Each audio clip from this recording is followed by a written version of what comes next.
አያመልጥም። ምክንያቱም ብዙ ለፍተናል ብሎ ነው የነበረው። ግን በእነሱ ስር ሆኖ መረጃ የሚያቀብሉ ብዙ ልበ ደካማ የሆኑ አይምሯቸው የተሸፈነ አይምሯቸው የተደፈነ ከልዑል ስር ማይጠፉ ብዙ ሰዎች አሉ። ወሬ የሚያቀባብሉ ለወሬ አንደኛ የሆኑ መረጃን የሚያቀብሉ ወንጀለኞች ሊያዙ ማይፈልጉ ወንጀል እንደሰሩ አገራችን ላይ ሴቶችም እንደተጠቁ እናቶችም እንዳለቀሱ ንብረታቸው ተቀምተው ጎዳና የወጡ እናቶች አባቶችን ጎዳና ላይ እንዲያድሩ የሚፈልጉ ሰው መስለው ጥሩ ነገር ለመስራት የሚሞክሩ መስለው ታማኝ ሆኖ የሚሰሩ ሆኖ ግን ከስር ስር ሰውን የሚጎዱ ብዙ ሰዎች አሉ። አይተንማል። ብዙ ጊዜ በልዑል ክሩም በአቤል ክሩም ብዙ ወንጀል ሲሰራ እናያለን። እነ ልዑል ይሮጣሉ ሰውን ለማገዝ ሰውን ካለበት ስቃይ ለማውጣት።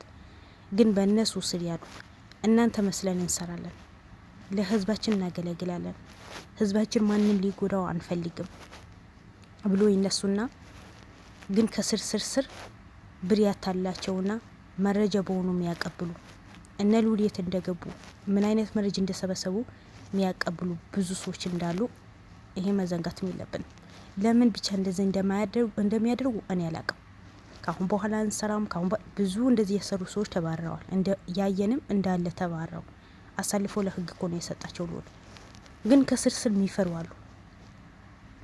ታማኝ ሆኖ ንጹህ ሆኖ ይገቡና ስራቸው ግን ሌላ፣ ፊታቸው ሌላ፣ ውስጣቸው ሌላ ነው። ለምን በዚህ ልክ እንደሆነ አላቅም። መጀመሪያ ያስቡበት ወስነው ነው የሚገቡት ይሁን እኔ አላቅም። ችግሩም እንደሆነ አላቅም። ስለዚህ ልዑል ሆነ ብሎ ታምራትን ይዛለሁ። ዛሬ ታምራት ቀን ነው። ታምራት ከተያዘ ብዙ መረጃ ይገኛል። ሊያ ያለችበት ይታወቃል። በእርግጥ ሊያ ያለችበት ተጠቁመዋል፣ ያለችበትም ታውቀዋል። ያው ከስር ስር መረጃ ስለሚደርሳቸው ነው የሚያመልጡት እንጂ ያሉበት የሚያርፉበት ምን እንደሚሰሩ እኮ እያንዳንዱ የታወቀ ነው። ግን ደረስን ሲሉ እንደዚህ መረጃ ያቀብሏቸዋል። ያ መረጃ ስለሚቀበሉ ስለሚደርሳቸው እነሱ ደግሞ ሰነፍ ስለሆኑ ፋራ ስለሆኑ ወንድ ሳይሆኑ ፋራ ስለሆኑ ያመልጣሉ። እውነት ጀግና ቢሆኑ እውነት ምንም ነገር አልሰራንም፣ እኛ ታማኝ ሰዎች ነን፣ እኛ ለእውነት የቆምነን፣ ምንም አይነት ወንጀል እኛን የሚያስጠይቅ ነገር አልሰራንም ቢሉ ኖሮ ባልሸሹ ፊት ለፊት ልዑልም ሆነ አቤልን በዚህ ጉዳይ ላይ ሆነ ብሎ እንደሚሰሩ ፊት ለፊት እንደሚጋፈጡ ርስቅ ያለውን ስራ ቤተሰባቸው ሳያሳዝናቸው የራሳቸው ህይወት ሳያሳዝናቸው የሚሰሩ ጀግኖችን እንደነሱ ፊት ለፊት መጋፈጥ ነበረባቸው። ግን እነዚህ ፈሪ ስለሆኑ ለማመለጥ ነው የሚሞክሩት። ሲደርስባቸው ያመልጣሉ። ምክንያቱም የእነሱ መረጃ የሚያቀብሉ ከፍለው ያስቀመጧቸው ሰዎች አሉ፣ በልዑል ስርና በአቤል ስር እንጂ እንደነሱማ ቢሆን እኮ በልዑል ስር ያሉ ልጆችና በአቤል ስር ያሉ ልጆችን መረጃ ባያቀብሏቸው ኖሮ ድሮም ተይዘው ነበር፣ ድሮም የእጃቸው አግኝተው ነበር። ዛሬ ልዑልና አቤል ሁሉም ጋዜጠኞች አርፎ ይቀመጡ ነበር። ሌላ ያልደረሱ ሌላ የተሰቃዩ በንብረታቸው በቤታቸው በልጆቻቸው የተሰቃዩ ሰዎች ይደርሱ ነበር። ግን ያ ነገር ሊሰሩ አልፈለጉም። ከእነሱ ሰው ሆኖ ይመስሉን ይገቡና ከስስር የሚያጠቋቸው ሰዎች አሉ። ስለዚህ ታምራት ጥቂት ነው ያመለጠው። መጀመሪያ ጠቆማ ደርሶት ልዑል የደረሰብህ ነው፣ ልዑል ያለህበት ሆቴል አወቀ አምል ተብሎ መረጃ ደርሶት አመለጠ። ግን ያቺ ሴት ዳነች፣ ልዑል ዳናት። ወንድሟ ለጅብ አሳልፎ ሲሰጣት ልዑል ግን አይሆንም ብሎ ልዑል ወደ ቤቷ መለሳት። እሱ ፍለጋ በወጣበት ታምራትን ለመያዝ በወጣበት ልዑልን ሌላ መረጃ ደርሶታል። ያ መረጃ ደግሞ የትግስ ወንድም ራሱ እንዳጠፋ ታውቃላችሁ። አንድ ሆቴል ላይ ሞቶ በሞተ በሁለት ቀኑ እንደተገኘ ታውቃላችሁ። እንዴት ሆኖ ነው የሞተው ሲባል ራሱን አጠፋ ነው የተባለው ነበረው። ያ ነገር ለሁሉም ሰው ጥያቄ ፈጥሮበት ነበር።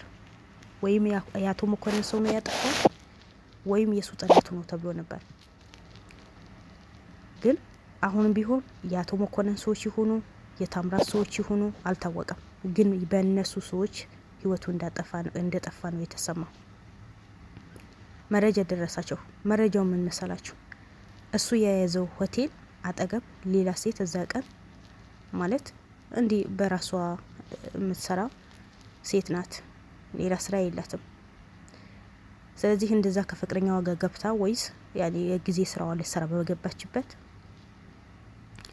ግን እሷ እንደዛ ሳይሆን ተከፍለዋት እነሱ አናግረዋት ምንም የምታረጊው ነገር የለም መጠጥ ስለሚጠጣ ደግሞ አሁን ትግስት ወንድሜ አይደለህም አልፈልግህም ካለች በኋላ ቤተሰብ በሙሉ ደግሞ አንተ ወንድማችን አይደለህም፣ እህታችን አሳልፈ ሰጥተሃል፣ እህታችን ለብር ብለህ ሸጥካት፣ እህታችን የከፈተችው ድርጅት መጥፎ ነገር እንዲሰራበት አደረግ፣ እህታችን እንድታብድ ያደረግ ብሎ ሁሉ ቤተሰብ ሁሉ እንደተነሳበት ሁላችንም እናውቃለን።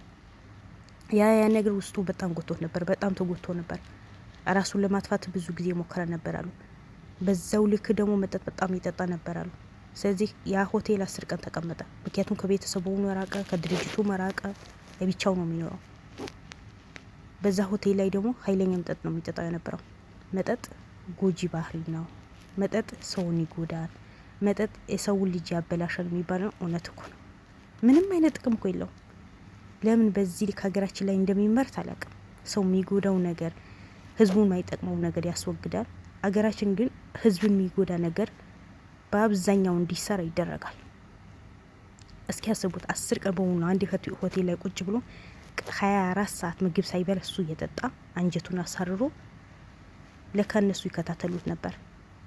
የማን የአቤል አጎሶችን። ከዛ በኋላ ማታ አካባቢ በጣም ሰክሮ ከአቅሙ በላይ ሰክሮ ገና ክፍሉ መጠጥ ሊጠጣ ገና ክፍሉ ይዞ ሲገባ ተከታተለውት ገብተው ከዛ በእነሱ ሰዎችን ስልክ እንዲደወልለት አድርገው እሷ ቀስ ብላ በሩ ከፍታ ገብታ በመጠጡ ላይ የእንቅልፍ መድኃኒት ሰጠችው። እቺ ሴት ደግሞ እኔ አላውቀውም ማን ነው፣ እኔ የዛ ስራ ለመስራት ነው የገባሁት፣ የቢዝነስ ሰው ነኝ፣ ከሰው ጋር ተቀጣጥሬ ነው የገባሁት እንጂ እኔ ምንም አውቀው ነገር የለም፣ እኔ ሰውም አልገደልኩም። ፍቅረኛዋ ደግሞ እዛ ሆቴል ላይ ነው ስራ የሚሰራው። እሷ እንደዚህ አይነት ስራ እንደምሰራ ያውቃል። አሁን ይሄ ነው ወንድ የሚባለው እንዴ? ፍቅረኛ ሁና ነገ የትዳር የሚያስባት ነገ ልጆች እናት ትሆናለች፣ ነገ አገባታለሁ የሚል ወንድ ከሌላ ወንድ ጋር እንደፈለገች ወታ እሷ ስራዋ ነው፣ በእርግጥ ስራዋ ነው የምትሰራው። ግን አፈር የበላህ አንተ ስራህን ሰርተህ ሚስትህን ፍቅረኛህን አታኖራትም እንዴ? የማንኛውም ወንድ የጨፈረባት ከማንኛውም ወንድ እንደፈለገች የሆነች ሴት ናት ነገ ትዳር አጋር የምታረጋት። እሷስ ምን ያክል ትንቀኛለች ብለህ አታስብም እንዴ? ምን አይነት ዘመን ላይ ደረስ? ወንድ ልጅ ካልቀና ምኑ ወንድ ነው? የገዛ ፍቅረኛው እወዳታለሁ አፈቅራታለሁ ይላል ገና አፉ መልቶ። የምታፈቅራት ከሆነ በዚህ ልክ ቢዝነስ ተሰራ ጊዜ እንዴት ዝም ትላታለህ? ስንት አይነት በሽታ አለ እንዴ? ሌላ ወንድ ይዘዋት አንድ ሆቴል ሲገባ ለዛውም አንተ የምትሰራበት ሆቴል አድርገህ ሲይዙ አትቀና? አንተ አሁን ወንድ ነህ ወይ ሴት? እንኳን ሴት ልጅም ትቀናለች። አፈር የበላህና አሁን አንተ ወንድ ነህ፣ ነገ ሚስቴ ናት ብለህ ሽማግሌ ልከህ ልታገባት ነው፣ ነገ ልጆችህ እናት ልትሆን ነው። በዚህ ስራ ላይ ቢዝነስ ስራ ጊዜ ውጪ ከዚህ ስራ። ጉሊት ስሪ፣ ልብስ ጠቢ፣ ተመላላስ ስራ ስሪ፣ ጽዳት ስሪ ብለህ እኮ ከዚህ አንተ እውነት ፍቅረኛ ከሆነች ለእውነት ነገ የትዳር አጋሪ ትሆናለች፣ እውነት ነገ ልጅ ትወልድልኛለች ብለህ የምታስብ ከሆነ እኮ ከዚህ ስራ ማስቆም ነበረብህ። ከማንኛው ወንድ ጋር ስትወጣ ችግር የለውም ውጪ ብለህ ይህን አንተ ፈልገህ ሳይሆን ብሯ ልትበላ ነው ፍቅረኛ አርገህ ያስካት እንጂ እኔ አይመስለኝም፣ በምንም ታምር አይመስለኝም። ጤነኛ የሆነ ወንድማ የገዛ የሚወዳትን የሚያፈቅራት ሴትም ከሌላ ወንድ ጋር ስትወጣ ጊዜ ዝም አይልም። እሺ ብሎ ሱቃ ያሳልፍ ጀዝባ ካልሆንክ በስተቀር። ስለዚህ እቺ ልጅ ናት ፍቅረኛዋ ያውቃል። ምክንያቱም እዛ ሆቴል ላይ ተቀጥሮ ነው የሚሰራው። ስለዚህ የእንቅልፍ መድኃኒት ሰጠችውና ስልክ ያወራ በጣም ጥተዋል አያውቅም። በሚጠጣው መጠጥ ላይ የእንቅልፍ መድኃኒት ጨምራ መጣፋለች። በመጨረሻ መለች። ከብዙ ትግልና ከብዙ ልፋት ወንጀል የሰሩ ሰዎች ታውቃላችሁ፣ ትግል ይወዳሉ። ልፋት መከራ ብዙ ነገር አውርተው ተቀጥቅጠው ነው እንጂ ያ መልስ የሚመልሱት። ከዛ በኋላ ከኔ አብሮኝ የሆቴል ሩም የያዘ ሰውየው የእነሱ ሰዎች ነበሩ። እሱ ነው የቀጠረኝ የነበረው። በቃ አንቺ ስራሽን ጨርሰሻል፣ ሂጂ ብር በአካውንትሽ ይተላለፍልሻል ብሎኝ እሱ እዛው ቁጭ አለ። እኔ ሄድኩኝ። ከዛ በኋላ ሞተዋል የሚባል ወሬ ነው የሰማሁት። እኔ ምንም ያደረኩት ነገር የለም። የእንቅልፍ መድኃኒት ብቻ ነው በመጠጡ ላይ ያደረኩት። እድሜ ልክሽ የሚለውጠው ጥሩ ስራ ምሰሪበት ቤተሰቦችሽ በሙሉ የሚለውጥ ብር ይሰጥሻል ተብዬ ነው ይሄ ስራ በሆነ የገባሁት። ኧረ እባክሽ የሰውን ህይወት ካጠፋሽ በኋላ ነው። እኔ እኮ የሰውን ህይወት አትፈታችሁ ለራሳችሁ ህይወት ቀና የምታረጉ ሰዎች ጤነኛ ናችሁ? ግን ጤነኛ ናችሁ ወይ? ጤና አላችሁ ወይስ አይምሮዋችሁ በሙሉ በብር ተሸፍነዋል? ዶ ጤናችሁ ያሳጣችሁ እናንተ ወንጀለኛ ሆናችሁ እኮ እኛም ወንጀለኛ ያደረጋችሁ ነው። የሰው አይምሮ የሌላችሁ ለብር ብላችሁ ብትኖሩ ነገ ሞት እንዳለባችሁ ማታውቁ ሰውን ህይወት አትፈታችሁ እናንተ ደስተኛ ሆናችሁ ልትኖሩ ትሞክራላችሁ። የእናንተ እጣ ፋንታ በምን እንደሆነ በምን አወቃችሁ? መውደቂያችሁ የት እንደመሆኑ በምን አውቃችሁ ነው? ህይወት የሚለወጥልኝ በል ይሰጠኛል፣ ስለዚህ እንቅልፍ መድኃኒት ሰጠሁት። እንደሚገሉት ካወቅሽ ለምን ደው እንቅልፍ መድኃኒት የምትሰጪው? ለምን ትስማማለሽ? እንደ ለመድሽው እዛ ሴትነትሽ ሰርተሽ አትኖሪም እንዴ? የሰውን ህይወት ከምትቀድሚ። ለማንኛውም እጅ ከፍንጅ ተይዘዋል። የትግስት ወንድም የህይወቱ እየቀማው ልጅ ተይዘዋል። ታምራት አምልጠዋል። ስለዚህ ሌላ ነገር ምን እንደሚከሰት አይታወቅም።